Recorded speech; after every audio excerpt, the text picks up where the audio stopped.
Self-care is when you intentionally take the time to prioritize your needs for your well-being.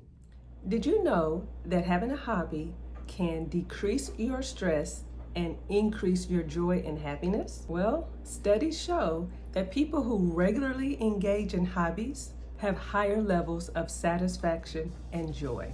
Hi, I'm Teresa.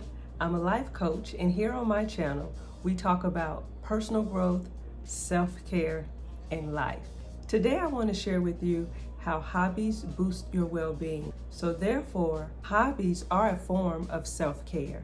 Life can get pretty hectic and we get caught up in the whirlwind of what's going on, and we forget to do things for ourselves. We put everything and everyone before us. Some of the common struggles that I hear of why you don't have time for a hobby includes family, work, kids, and just life. Life be lifing. It's so easy to feel overwhelmed and stressed out. We make sure everyone and everything else is okay, but we neglect our passions, just ourselves in general. And when I say ourselves, I'm talking about women. We take care of everything, everyone else, and put ourselves at the bottom of the list, or we don't even put ourselves on the list.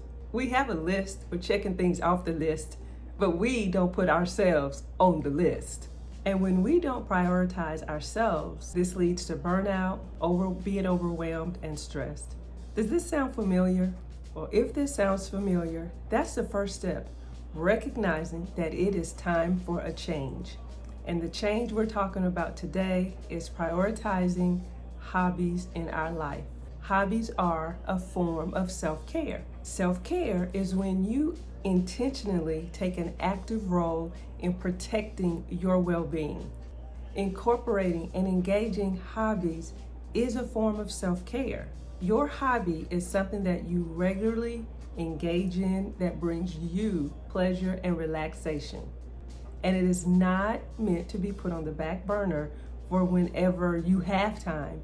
You actually make time and prioritize it.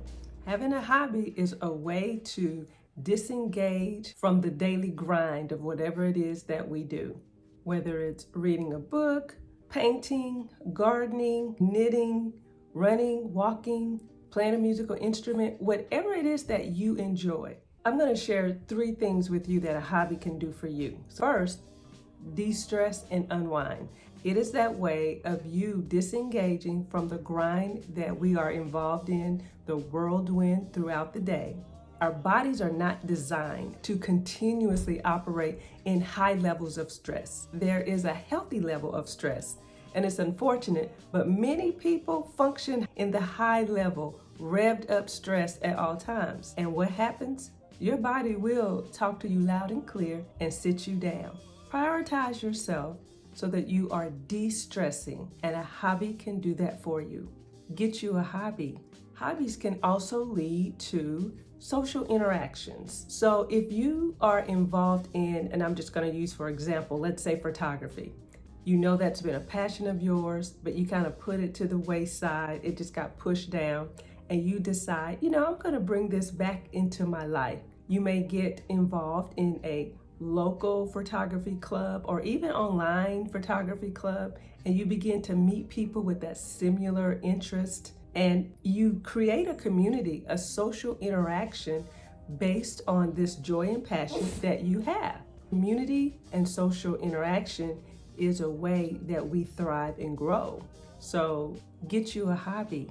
The third thing that hobbies can do for you is to find these hidden talents that you may have. In doing so, it boosts your confidence.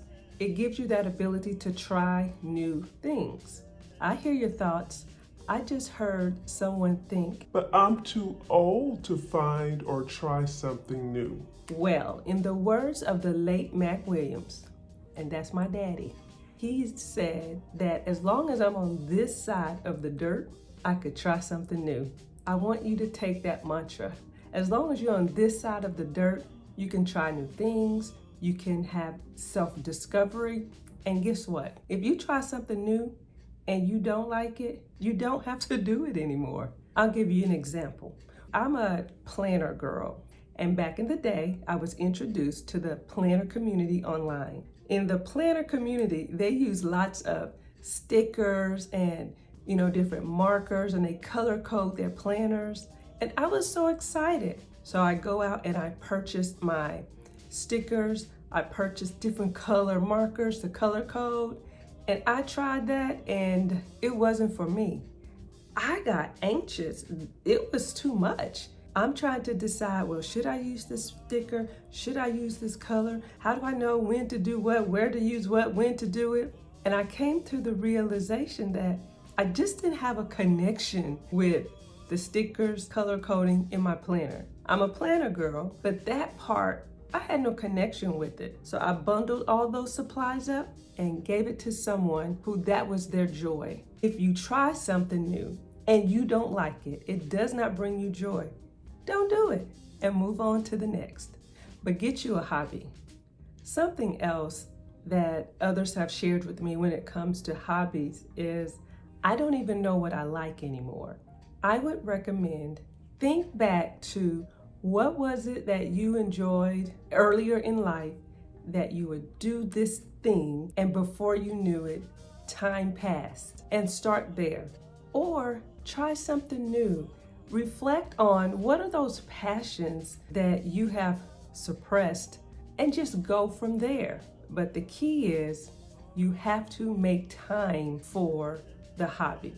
So I'm going to give you 3 practical ways that you can ensure that you make time to prioritize your hobby. So the first practical tip to make time for a hobby is to put it on your schedule. Block your calendar. Treat it as if it is a meeting at work, or if it's a doctor's appointment. You put it on your calendar.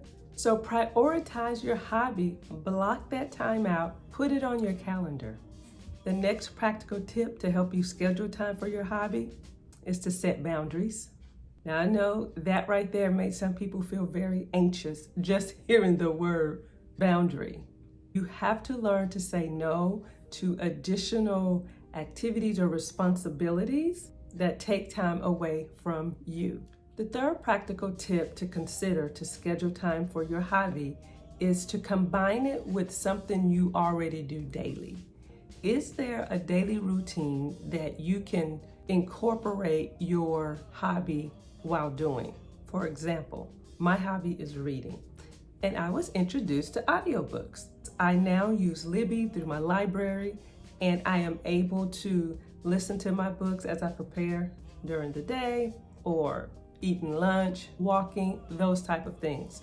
So depending on what your hobby is, think about, is there something you already do during the day that you can incorporate your hobby during that time? So those are 3 ways to help you learn to schedule time for your hobby. Take the time to indulge in your hobby and watch how it transforms your overall well-being. Now, I want to hear from you.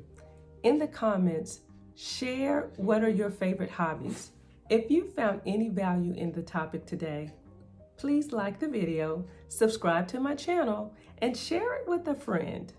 Sharing is caring. So thanks for watching, and I'll see you next week.